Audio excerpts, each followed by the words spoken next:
Hala, dahilan ng sponsors ni Carla kaya ihiwalay sila, ito pala ang tunay na dahilan.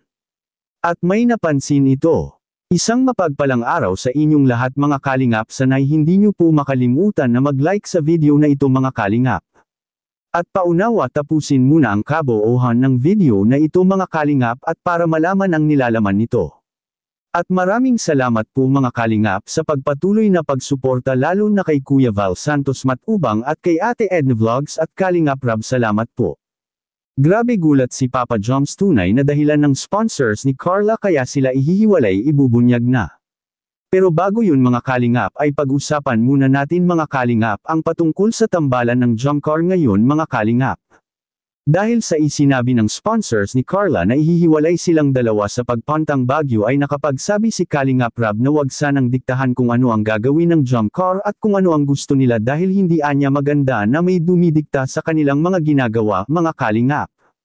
Well, tama naman po ito mga kalingap dahil sa ang pagpunta ng Team Kalingap sa Baguio at ang team at ang pwedeng makakasama ay welcome po sa lakad at birthday celebration ni Kuya Val.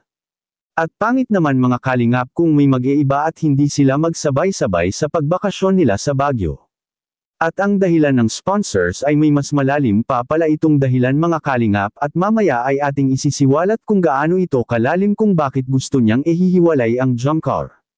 Samantala nalalapit na ang kanilang pagbiyahe sa Baguio at ang ganda pa ng sasakyan nila na van dahil pang sasakyan ito ng celebrity mga kalingap.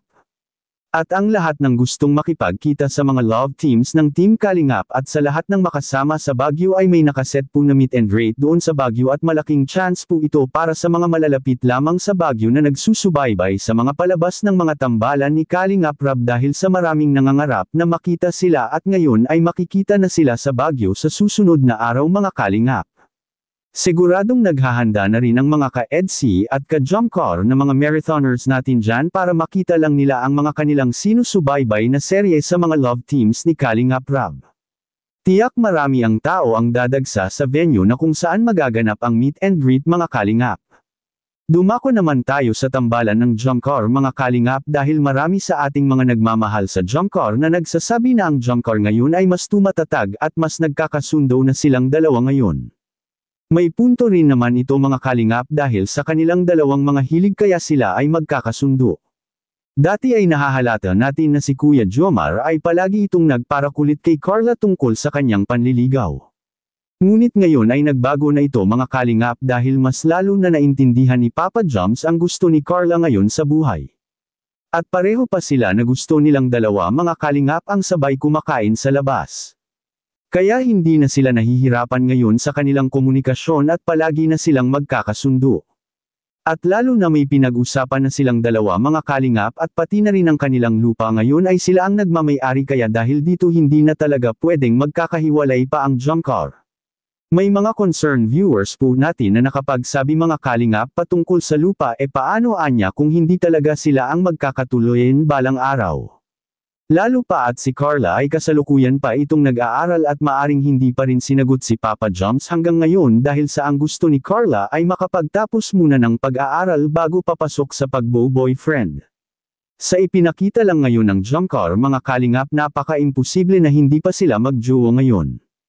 Maaring sila lang ang nakakaalam patungkol dito ngunit may mapapansin talaga sa mga ginagawa nila ngayon na ang kanilang ginagawa ay katumbas na rin ito sa mga ginagawa ng may relasyon.